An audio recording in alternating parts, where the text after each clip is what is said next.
Ma'am, namimiss mo na naman si Nian? Jinian, sa tingin mo ba pinaparusahan na ako dahil marami akong nagawang mali, kaya hindi ako pinalad na mahanap si Mian? Ma, hindi naman siguro, wag kang paranoid. Kung hindi, ilang taon na akong walang narinig na balita sa kanya. Kung hindi dahil sa akin, hindi sana nawala si Mian. Ako ang dahilan sa nangyari sa kanya. Kasalanan ko lahat. Ma, hindi mo kasalanan. Noong nasa panganib ang buhay ni Zizeng, ginawa mo lahat para sa kanya. Walang nangyaring pagpili doon. Kasalanan nito ni Mami. Di ko man lang nagawang protektahan ng anak ko. Ma'am, huwag mong sisihin ang sarili mo. Habang naghahanap tayo, hindi tayo mawawalan ng pag-asa. Makukumpleto rin ang pamilya. Bakit mo yan pinapakailaman? Pasensya na po kayo, Ma'am. Buti na lang at nandito pa ang pendant. Kung wala ito, paano ko makikilala? Narinig ko na ang JD Mrs. Lynn at ng kanyang anak ay pareho. Ito ay magkaparehas. Kailangan ko masuri ito. Oo, tama. Sir! Sheng, sino nanakit sa'yo? Bakit galit na galit ka? Ang babaeng iyon, si Chen Mian. Naglakas loob siyang akitin si Kuya Jinyan. Ginawa niya akong masama kay Kuya Jinyan. Hindi pa niya sinabi yun tungkol sa akin. Kaya galit na galit ako. Si Chensi ba ang nagdulot ng gulo sa ospital noong isang araw? Paano mo nalaman? Ching, hindi mo pwedeng saktan si Chensi. Ano hindi dapat masaktan?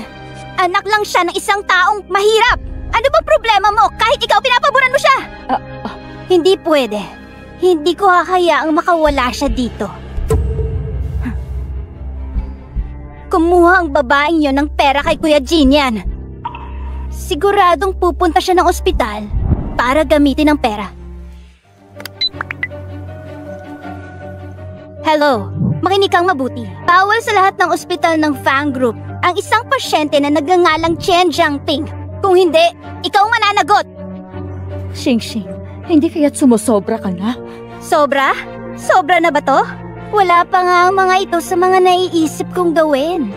Ang lahat ng ito ay dahil sa'yo. Kung ako ay isang mayaman na babae, hindi ko to pagtutuunan ng pansin. Lumayas ka! Lumayas ka! Ayaw na kita makita. Ay nako, ano bang problema mo? Umalis ka na dito! Magpapahinga ako! Naiinis akong tingnan ka. Shing, basta't maayos lang ang buhay mo, gagawin lahat ng nanay ang gusto mo. Naintindihan ko ang sitwasyon ng iyong ama. Kung ma-check ko na, maaari natin siyang i-admit. Mag-aayos ako ng operation schedule para sa kanya bukas. Salamat, Doc. Ito, unang kabayaran sa ospital ni Papa. Pasensya na po, naalala ko lang, wala na palang kwarto sa ospital namin. Dapat kang pumunta sa ibang ospital. Hindi, Doc. Hindi namin kailangan ng kama. Uuwi na lang po kami at magpapagaling pagkatapos ng operasyon. Kaya lang mataas ang lagnat ng papa ko. Ang sugat niya ay namamagana. Kung hindi siya gagamutin kaagad. I'm sorry, hindi kita matutulungan. Kailangan niyo nang umalis. Malalagay niyo sa panganib ang buhay niya. Doc, please! Tulungan niyo kami! Maawa kayo! Chengsi! Pa? Chengsi! Sige na, tara na. Tara na sa susunod, ha?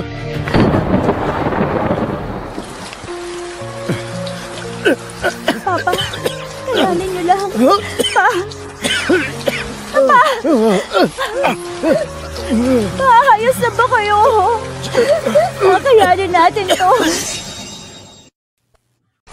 Chengsi, wala na akong silbi. Naapektuhan ka na. Hindi totoo yan. Papa, kung hindi dahil sa'yo, patay na ako. Malapit na ang ospital. Kapit ka lang pa.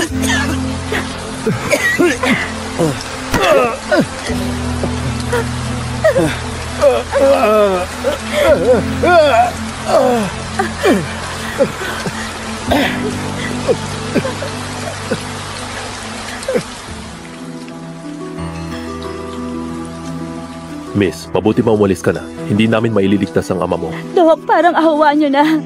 Hirap na papa ko. Dok. Miss, hindi naman sa ayaw kitang tulungan. Hindi ko lang kaya. Sinabi na sa amin ng mga Fang kung sino ang mga tumulong sa tatay mo ay matatanggalan ng trabaho. Kailangan ko ring suportahan ang pamilya ko. Hindi ako pwedeng mawalan ng trabaho. Nakikiusap ako sa inyo.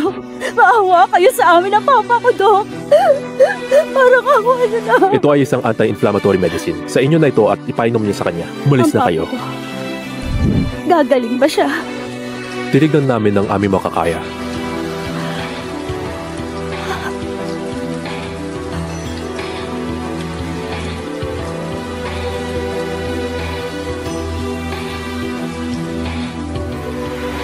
Ano ba naman to?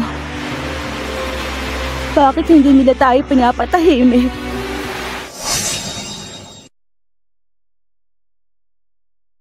Papa, pakiusap. Kailangan natin itong malampasan.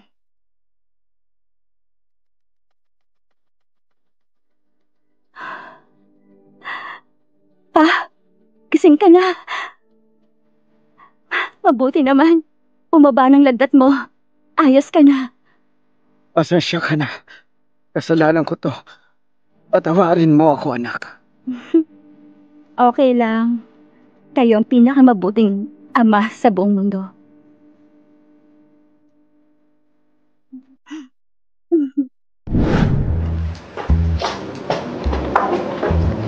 Ma'am, tikman mo to. Ginawa ko. Masarap din. Ma'am, may problema tayo sa demolition na pinagawa nyo. Kailangan na pong mapaalis ang mga umuupad doon ngayon. May sakit daw at kailangan daw muna magpagaling. Ilang beses na nga akong nadedelay ang gawa namin eh. Di na po ito pwede pagpaliban. Maging maayos. Sino ang pamilyang ito? Mukhang sila Chen. Ma'am, ayaw nilang lumipat. Sigurado akong ayaw nila ng pera. Di ba sabi mo, gusto mong may ginagawa ko? Bakit hindi mo hayaang gawin ko to? Okay, sige. Ipaubaya ko na sa'yo. Ito po ang ilang impormasyon sa pamilya ni Chen.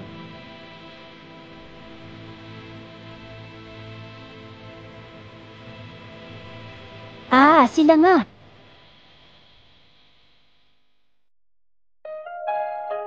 Kailangan mo kumain ng marami ngayon. Mas mabilis kang gagaling kung marami kang kakainin.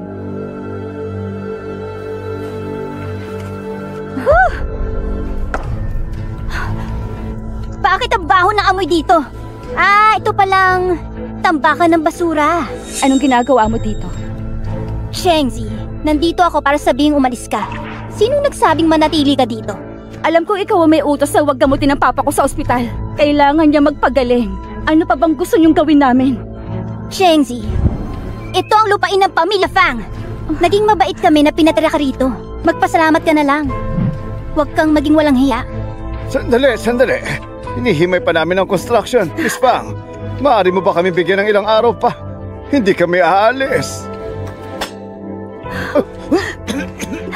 Hindi niyo kami pwedeng paalisin. May sakit ng papa ko at pamamahay namin to.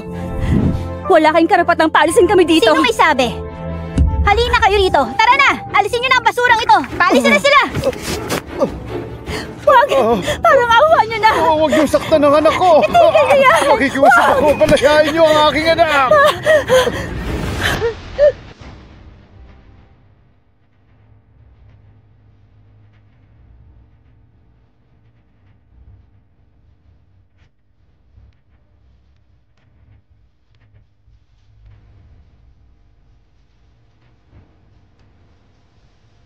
Si Chengzi talaga ang panganay na anak ng pamilya Fang. Anong ginagawa mo?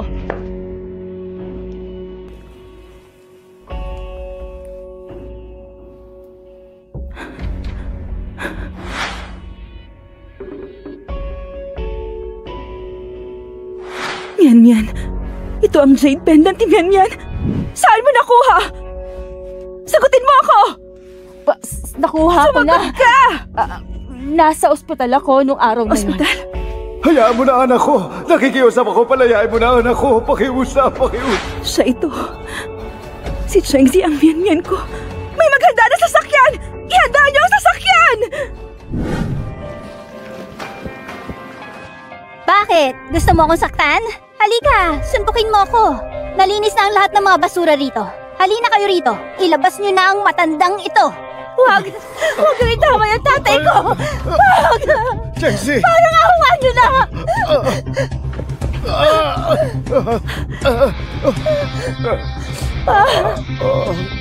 Fan Xingxing, tao ka pa ba? Bakit? Galit na galit ka. Nagsisimula pa lang tayo. Dalhin mo sa akin ng bulldozer.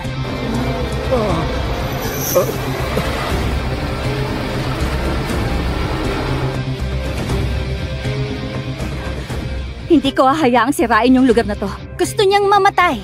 Hayaan niyo siyang mamatay. Gawin mo! Huwag anak! Chengxi!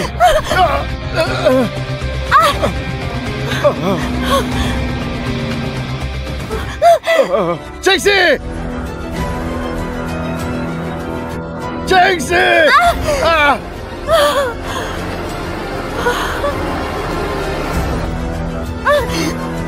Tigil!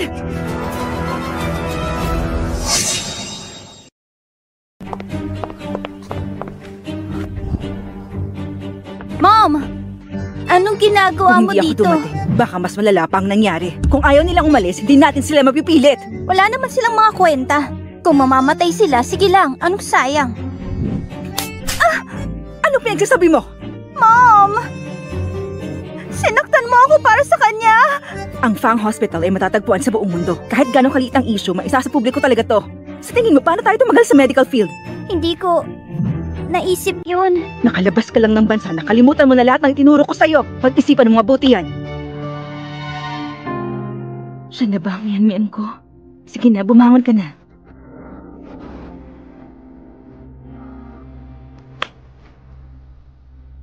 Hindi kami nagmamandali sa demolisyon. Hihintayin namin kung may malilipatan kayo. Maraming salamat, Mrs. Lin. Mr. Chen, maaari ba akong magtanong sa'yo? Totoong anak mo ba si Chengxi? Chengxi, nakita ko siya 18 taon na ang dumaan. Natagpuan ko siya sa kagubatan. Alam ko mamamatay na siya noon. Dinala ko siya sa iba't ibang ospital hanggat nailigtas ko ang buhay niya. Ma'am Lin, ano pong ibig mong sabihin? 18 taon. Ayos na yun pa. Huwag din natin pag-usapan pa. Wala akong matandaan. Ang alam ko lang, iniwan ako ng sarili kong ina. Hindi totoo yan. Hindi mo ko naiintindihan.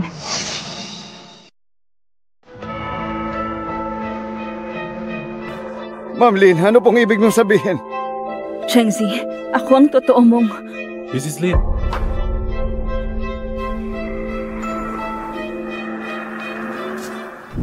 May balita ba tungkol sa anak ko? Yan. Nasaan si Yan? Xingxing, wala akong silbi sa'yo. Hindi kita mabigyan ng magarang buhay. Pero huwag kang mag-alala, tutulungan ka ni nanay na makuha ang lahat ng gusto mo. Ma'am, si Xingxing po talaga ang totoong anak ninyo. Ano bang sinasabi mo? Hindi ba siya ang anak mo? Sa katunayan, si Xingxing ang nakita ko sa gubat 18 years ago. Hindi ko siya tunay na anak. Nang mahanap ko siya, sobrang hina niya. Mukhang kaka-opera lang niya pero itong jade pendant, nung nakita ko siya, nakasuot ito sa kanya. Di ba sabi mo nasa ospital siya? May sinasabi ako nun sa inyo pero nagmamadali po kayong umalis. Nasa ospital ako, nakita ko yung jade pendant sa inyo at dun ko naalala yon. Gusto kong makasigurado, gusto kong malaman kung saan ako. Na anak ko? Talaga si Jingqing? Opo, ma'am. Totoong anak mo talaga si Xingxing. Halika nga dito. Hayaan mo si Mama na pagmasdan ka. Mommy, ikaw talaga at wala nang iba ang tunay kong nanay. Hinanap kita ng 18 taon. Nandito ka lang pala sa tabi ko. Mian, miss na miss ka na ni Mama. Mommy! Huwag mo kong hawakan! Ano bang gusto mo? Xingxing, may sasabihin ako sa'yo. Sa katunayan, hindi ka tunay na anak ni Mr. Lin. Paano kaya yun? Diba sinabi mo na sinundo mo ako? Alam ko na. Gusto mo ng pera, tama? Xingxing, bakit ko naman kailangan ng pera? Totoong sinabi ko. Alam kong doon pa man ay gusto mo na maging tunay kang Miss Fang. Kaya naman ginawa ko lang yon na magsinungaling para rin sa'yo. Talagang hindi ako tunay na anak ni Mommy? Alamin mo kung sino ang tunay na Fang Mian. Sino to? Sabihin mo dali! Nakita ko ang kwintas na yon sa loob ng ospital. At ang nandun lang sa labi nun ay sina Chengxi at Cheng Jian. Paano kaya yun? Si Zhengxi ang tunay na Fang Mian? Paano kaya nangyari yun? Yung mabahong pulubi? Paano siya magiging Miss Fang?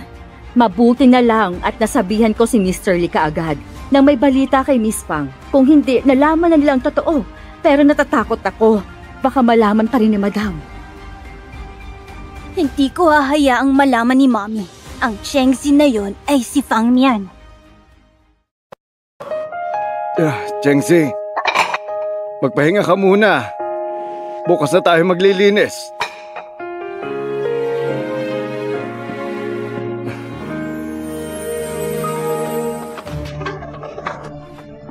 Papa! Itiwan niyo siya! Ano ba ginagawa ninyo? Papa! Ano ba ginagawa niyo? Inutusan kami ng pamilyang Fang. Kailangan maklaro ang lugar na to. Kaninang umaga lang sinabi ni Mrs. Lin na aalis kami kapag may malilipatan na. Oo nga, nagkakamali ata kayo. Klaro at malinaw ang utos sa amin. Walang bagay na mali dito. Binabawi na ba nila ngayon ang sinabi nila? Tahanan namin ito. Hindi niyo pwede Anong tahanan? Sa mga Fang ito. Ayaw niyo sumunod? Walang sisihan. Sige na, layas. Sobra na kayo. Wala kang karapatan. Dapat lang kayong apihin. Alam nyo, mas makakabuti sa inyo. Kapag nalaman pa nila na andito pa kayo, kami ang mapapahamak sa inyo. Ganda naman nito. Medical card ng papa ko yan. Akin na! Chengxi! Ano bang problema mo? Sige, i-demolish niyo to, pero huwag niyo sasaktan ng anak ko! Hindi ako papayag! Huwag niyo saktan ang papa ko!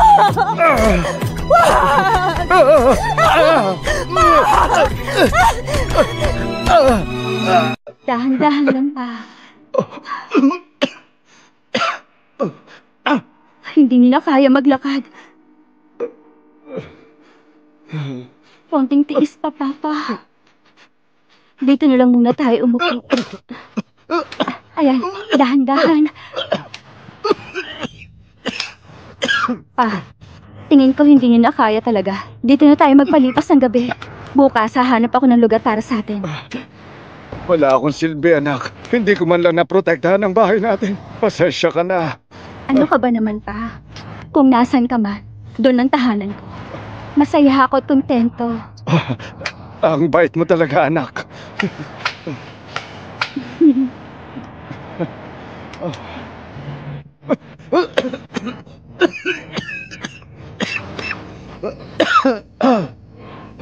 Pa, naubusan na tayo ng tubig. Ikukuha muna kita, ha?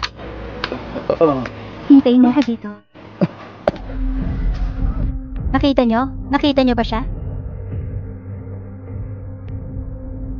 Huwag kang mag-alala. Gagawin namin kung anong sasabihin mo.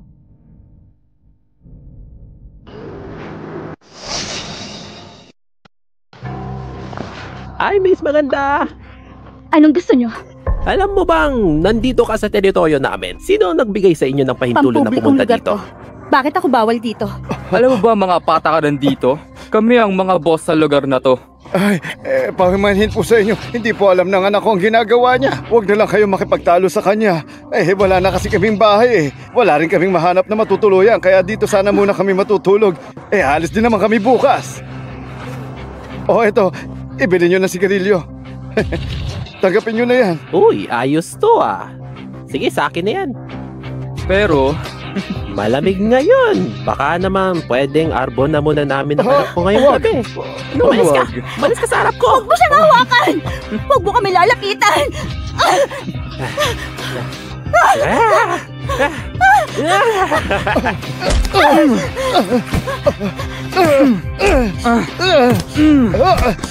Ano ba? Alis!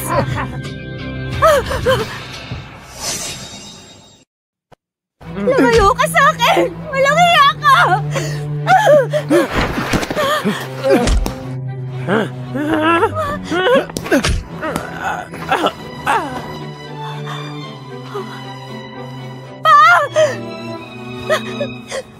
Papa!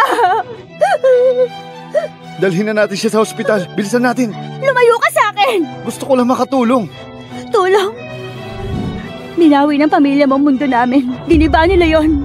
Kaya nandito kami sa kalsada ngayon na papa ko. Ngayon, masaya ka na ba? Paano nangyari yun? Siguradong may hindi pagkakaunawaan dito. Hindi pagkakaunawaan. Dadanasin ba namin ng papa ko to kung yun nga talaga? Lumayo ka nga! Pero pag nalaman ko totoo, hayaan niyo ako magpaliwanag sa inyo. Pero bago yan, kailangan muna natin siyang dalhin sa ospital. Delikado ang lagay ng papa mo. Siguradong mamamatay siya. Tama. Hindi pwedeng mawala ang papa ko sa akin. Ako na maghahatid sa inyo sa ospital.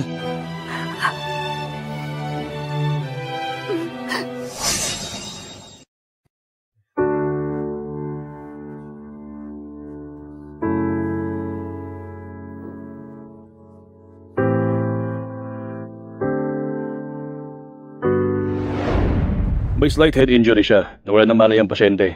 Pero okay na siya, huwag kang mag-alala. Doc, gusto ko lang malaman. Magagamot niyo po ba ang paa ng papa ko? Sa totoo lang, masyado na itong matagal. May necrosis na. Kailangan ng putulin. Pero sa kondisyon niya, baka hindi niya kayanin. Kailangan niya magpalakas. Kung hindi man, magiging peligroso ang operasyon. Life-threatening to. Naiintindihan ko. Salamat, Doc. Sa palagay ko, mas maganda dito muna ang papa mo. Ako nang bahala sa mga gastusin.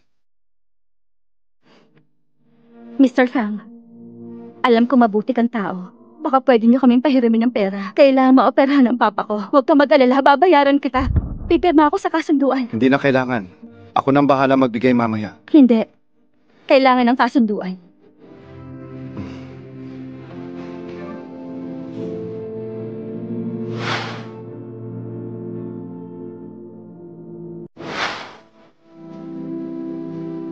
Kapatid ko.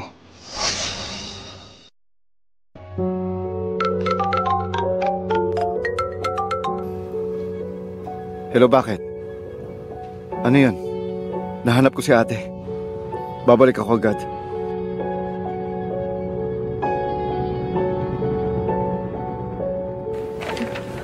Heto na. Tama pala. Naghahanap kami ng nurse sa ospital. Kung gusto mo, pwede ka magtrabaho dito. Bukod sa maaalagaan ng papa mo sa ospital, makakapag-ipon ka pa ng pera pampayad kay Jean yan. Sige, payag ako. Okay, aayusin ko agad.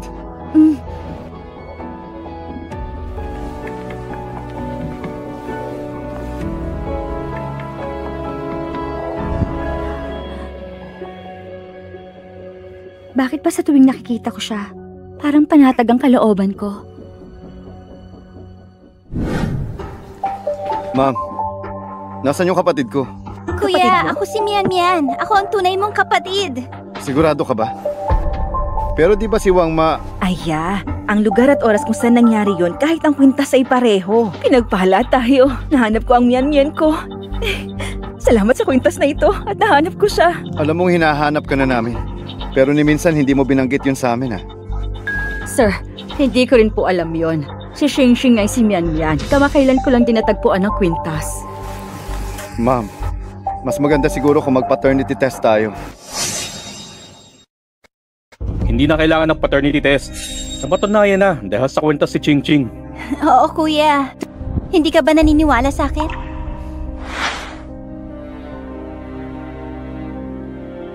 Ma'am, Hindi magsisinungaling si Ching Ching sa akin. Hindi na kailangan patunayan pa. nung 4 years old ako, dinala ko kayo ng Zijiang sa park. Sabi mo lagi mong matatandaan ang araw na yon. Naaalala mo ba yung sinabi mo? Ako? Anong sinabi mo? Hindi ko maalala. Hindi ko... Please, huwag mo akong pilitin. Ang sakit ng ulo ko. Ano nangyari sa'yo, Mian Mian? Mom, ang sakit ng ulo ko. Wala akong maalala. Nang mahanap ko siya, may pasa siya sa ulo. Ang sabi ng doktor, naapektuhan ang memorya niya. Ang mabuti na lang talaga ay hindi siya lumayo sa inyo. Huwag kang matakot, Mian Mian. Nandito si Mami. Walang nangahas na ibuli ka. Jinian, ano bang gusto mong mangyari? Nakahanap lang natin sa kanya. Kailangan niyang maalala ang nakaraan. Buti na lang kung di nalantad na ako.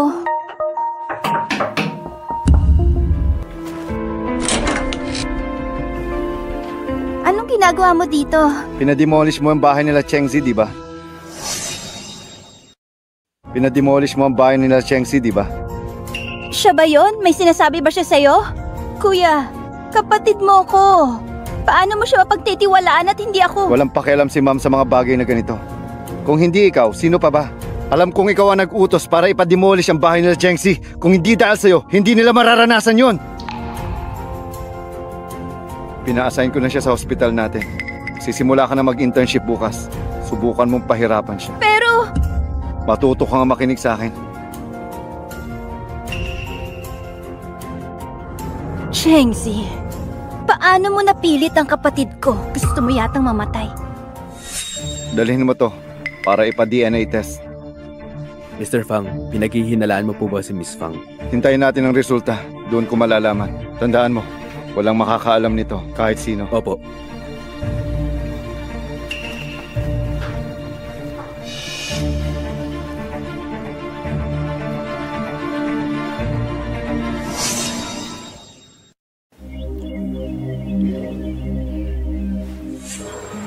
Pa. Kumain ka mabuti. Bago ka lang dito, di ba? Doon ka sa room number 13 na pasyente. Pero hindi akong in charge sa room 13. Gawin mo na kung anong sinabi sa'yo. Ba't ka pa nagre-reklamo dyan? Kumilos ka na! Pa, lalabas muna ako ha. Magpahinga ka lang dito.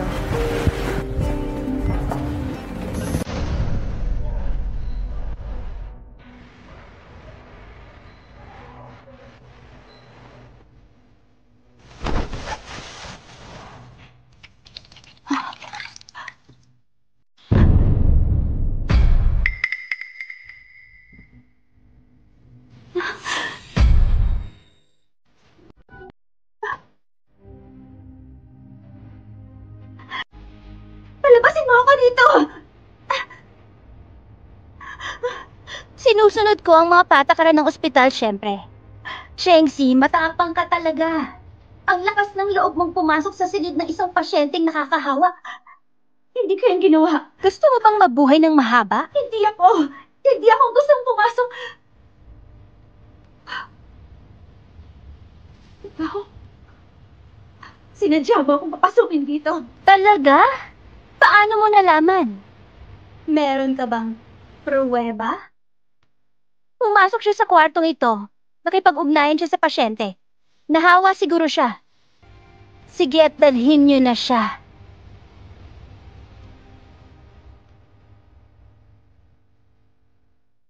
Linisin niyo na siya! Tama na! Tigilan niyo ako! Ano bang problema? Chengxi, tinutulungan nga kita. Kung magkakasakit ka talaga, hindi ka basta-basta magiging malinis. Wala akong sakit! Bitiwan niyo ako! Linisin niyo yan! Siguraduhin niyong malinis yan!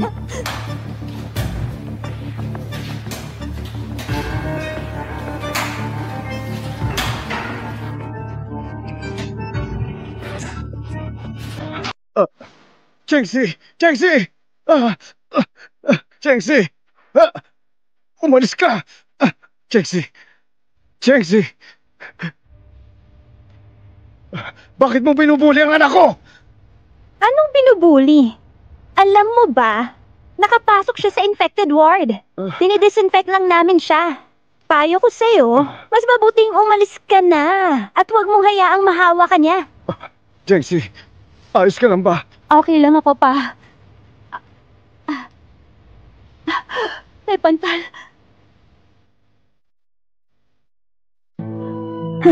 May pantal. Sabi ko sa'yo may sakit siya. Chengxi, wag mo akong sisihin ngayon. Ayon sa mga regulasyon ng ospital, ang mga nakakahawang pasyente dapat makwarantin siya. Ilak niyo siya dito. Bawal siyang lumabas at walang pwedeng makapasok. Hindi. Malubha ang sakit niya kung ganon. Kung nakakulong lang siya dyan, mamamatay siya. Nasa kanya na kung mamamatay siya o hindi. Kung gusto mong manatili sa kanya, sumama ka. Pa, umalis ka na. Pabayaan mo na ako. Hindi ako aalis. Nandito ako para alagaan ka. Pa, nakikiusap ako.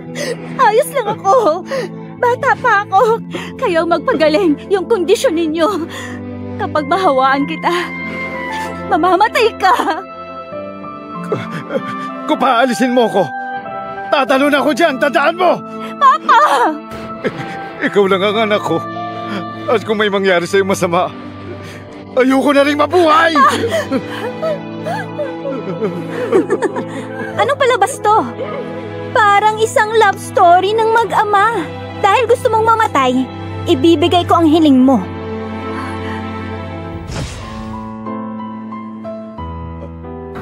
Tubig. Sige anak, ikukuha kita ng tubig.